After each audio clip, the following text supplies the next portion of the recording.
തിരുവനന്തപുരം വർക്കല താഴെവെട്ടൂരിൽ മദ്യപ സംഘത്തിന്റെ വെട്ടേറ്റ വയോധികൻ മരണപ്പെട്ടു. താഴെവെട്ടൂർ ചരുവിള വീട്ടിൽ 60 വയസ്സുള്ള ഷാജഹാനാണ് മരിച്ചത്. തീരദേശ മേഖലയിൽ മദ്യത്തിന്റെയും മയക്കുമരുന്നിന്റെയും ഉപയോഗം വർദ്ധിച്ചു വരുന്നതായി ഷാജഹാനും ബന്ധുവായ മത്സ്യത്തൊഴിലാളിയും വർക്കല പോലീസിൽ പരാതി നൽകിയിരുന്നു. കഴിഞ്ഞ ദിവസം ഉച്ചയോടെ പോലീസ് സ്ഥലത്തെത്തി ലഹരി വസ്തുക്കൾ കണ്ടെത്തുകയും ചെയ്തിരുന്നു. എന്നാൽ ആരെയും അറസ്റ്റ് ചെയ്യാൻ സാധിച്ചില്ല.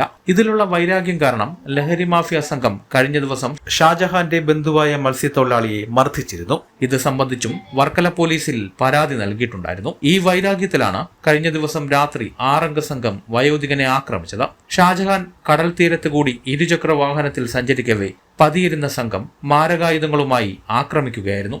താഴെവെട്ടൂർ പള്ളിക്ക് സമീപമുള്ള കടൽ തീരത്തായിരുന്നു അക്രമ സംഭവം നടന്നത്. കമന്ന് കിടക്കുന്ന സഹോദരൻ ആദ്യം ഞങ്ങൾ കാണുന്നില്ല, ഇവിടെയാണ് കിടക്കുന്നതെന്ന് ഞങ്ങൾ കാണുന്നില്ല. ഒടുക്കം വന്ന് നോക്കുമ്പോഴാണ് ഇവിടെയാണ് മാമ കിടക്കണമെന്ന് പറഞ്ഞ് എൻ്റെ മോള് പറയുന്നു. ഞാൻ ഓടി വന്ന് നോക്കുമ്പോൾ എൻ്റെ ഓടപ്പുറത്തും പറയണം അവര് എന്നെ അടിച്ച് ആരെന്നൊന്നും നമുക്കറിയില്ല. 4 പേരോ 5 പേരോ ഉണ്ടെന്ന് പറയുന്ന സഹോദരൻ ആരാണെന്നൊന്നും നമുക്കറിയില്ല.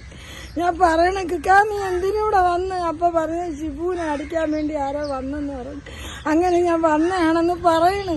ഇത് ഇത്രയും തന്നെ അറിഞ്ഞ ഈ ആംബുലൻസ് കയറാൻ ഈ പെൺപിള്ളേരൊക്കെ 4 ചുറ്റും ആൾക്കാരെന്ന് പറഞ്ഞുകൊണ്ട് ഞാൻ ആംബുലൻസിൽ കൂടെ പോയില്ല. അവന്മാരെന്നെ കൊണ്ടുപോയില്ല, കിക്കാനെ കൊണ്ടുപോയി. ഞാൻ പിന്നെ ഇവിടെ കിടന്ന് കുറുക്കി വിളിക്കാനല്ല ഈ പിള്ളേരെ നോക്കിക്കൊണ്ട് ഞാൻ ഇരുന്നല്ല. ഞാൻ എന്തൊരു പറയും സഹോദര, എനിക്ക് പിന്നെ വേറെ പറയാനൊന്നുമില്ലായിരുന്നു. ഞങ്ങൾ അവിടെ അതും ഇവിടെയൊക്കെ ഭയങ്കര ഇരുട്ട്, ഒരു കാക്ക പോലും ഇല്ല. ഞങ്ങൾ എങ്ങനെ പോവും? ഇവന്മാരെ പിറക്കെ പോവാൻ പറ്റുമോ? തലയ്ക്ക് ആഴത്തിൽ മുറിവേറ്റ് അബോധാവസ്ഥയിലായിരുന്ന വയോധികനെ വർക്കല താലൂക്ക് ആശുപത്രിയിൽ എത്തിച്ച് പ്രഥമ ശുശ്രൂഷ നൽകിയ ശേഷം മെഡിക്കൽ കോളേജിലേക്ക് റെഫർ ചെയ്യുകയായിരുന്നു. എന്നാൽ ബന്ധുക്കൾ ഷാജഹാനെ തിരുവനന്തപുരം സ്വകാര്യ ആശുപത്രിയിൽ എത്തിച്ചെങ്കിലും രാത്രി 11:15 മരണം സംഭവിക്കുകയായിരുന്നു. സംഭവവുമായി ബന്ധപ്പെട്ട വെട്ടൂർ ആശാമുക്ക് സ്വദേശിയായ ജാസിം, താഴെവെട്ടൂർ സ്വദേശികളായ ഹായിസ്, നൂഹ്, സെയ്ദലി, ആഷിർ എന്നിവരെ പ്രതികളാക്കി വർക്കല പോലീസ് കേസ് രജിസ്റ്റർ ചെയ്തു. ഇതിൽ ആഷിർ എന്ന പ്രതിയെ കഴിഞ്ഞ ദിവസം തന്നെ പോലീസ് കസ്റ്റഡിയിലെടുത്തു.